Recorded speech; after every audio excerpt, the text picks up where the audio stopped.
The sudden departure of Oakland Police Chief Howard Jordan on Wednesday for unspecified medical reasons left the police force, city leaders, and the community in shock.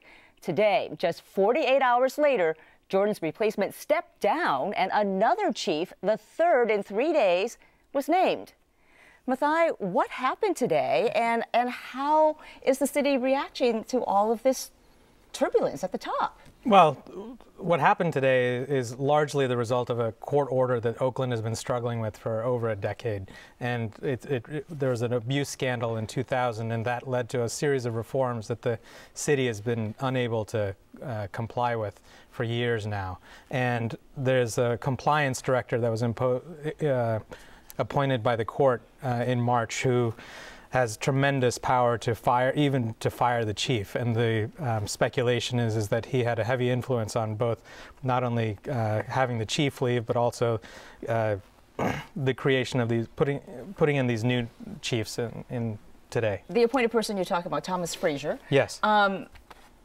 So are you saying then that he went into city officials and said, this person must go, that person must go, that person must go? Well, we don't know that for sure, but we do know that he has the power to do that. We do know that he was extremely unsatisfied with Howard Jordan and his leadership. And over the course of these last 3 days, the mayor, Jean Quan, and the city administrator, Deanna Santana, have replaced 4 of the 5 command staff in the police department. So Frazier had made it very clear he was unhappy with the command staff, and the response a week later is to remove almost all of them. But I think the most amazing aspect of this is the police chief Howard Jordan resigning just minutes before this critical report was about to come out, as you reported, saying it's a medical leave that he needed. Would you talk a little bit about that? I mean, apparently everyone was blindsided by this medical aspect. How much more money does he end up with if he has a medical leave? Just a question you got to ask. Because he's in his 40s. I mean, he's in his 40s, but apparently no one knew anything about this medical condition. No one knew anything about the medical condition. We don't know the exact extent of how much money he will get on his pension, but my understanding is because it's a medical leave, there's certain tax incentives to his pension that will kick in. So is there going to be any sort of investigation into this, or what I mean, is this questionable since this raised eyebrows in Oakland? He'll have to prove it to CalPERS, but yes, there are many people raising their eyebrows, particularly because there were 3 reports critical of the police department in the last week, and then he resigns. Let me ask you one question. There are 2 groups, or one is a person, the other is groups. What does this do for the mayor's standing? And does this give any advantage to the gangs, who have to be probably pretty happy about all the chaos inside the police department, because that's their primary adversary? Well, I don't know about the gangs, but we do know that we have these 2 separate paths in Oakland. We have the court oversight that's having these tremendous impacts, replacing chiefs and command staff, and at the same time you have a crime problem that's really off the charts. Highest violent crime rate in the state. Burglaries, there were 13,000, I believe, last year in the city of Oakland, and one of the reports that came out this week was that the police department only had 1 part-time investigator looking into 13,000 burglaries. So, you know, it's for a resident of Oakland, that's not good. That's an amazing statistic right there. I mean, it is. And you know, we've heard frustration for a long time from people in Oakland. I lived there myself, on the fact that you know, burglaries, home burglaries, no response, even from police who want to respond, because there's nobody there to help. Is the mayor, as Tom said, I mean, taking heat for this at this point? What can be expected now as you know, the mayor's races are going to start heating up there? The mayor is very concerned, and so she's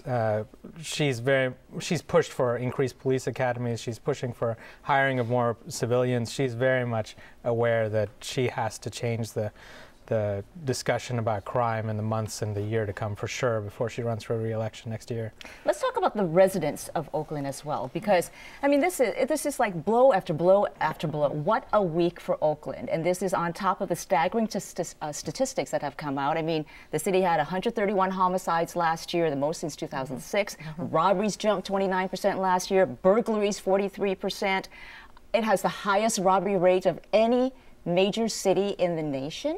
And then now you have this crazy week What's that like for residents? It's very confusing and very disconcerting. The residents are really frustrated.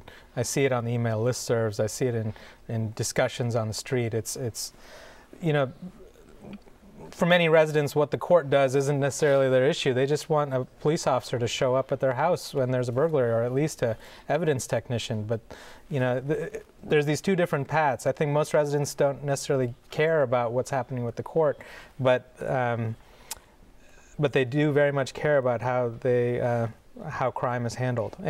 And it's not just the court that has gotten involved. I mean, the city commissioned a consultant, a very high-profile one, former New York City Police Commissioner William Bratton. He also came out with findings this week and was quite critical. What were some of the findings, and how will they be implemented, or if they'll be implemented? Well, I should just also clarify one thing. There are important things to the court order, and this is something a lot of residents care about, which is creating a police department that complies with constitutional policing, and that's absolutely a huge part of what residents want. As far as William Bratton, the former New York Police Commissioner, his report this week identified all these shortcomings in the police department, the lack of investigators, the lack of thorough investigations. You had 10 people investigating 4,100 robberies last year. On burglaries, they weren't submitting fingerprints. You know, there's a 50% hit rate on fingerprints for burglaries, and there were over 200 fingerprints submitted last year that didn't even get put into a database, and there would have been somebody theoretically caught if it followed the similar patterns. Yeah, well, we'll have to see how this shake out, but wow, what a week for the city of Oakland. Mathai, thank you.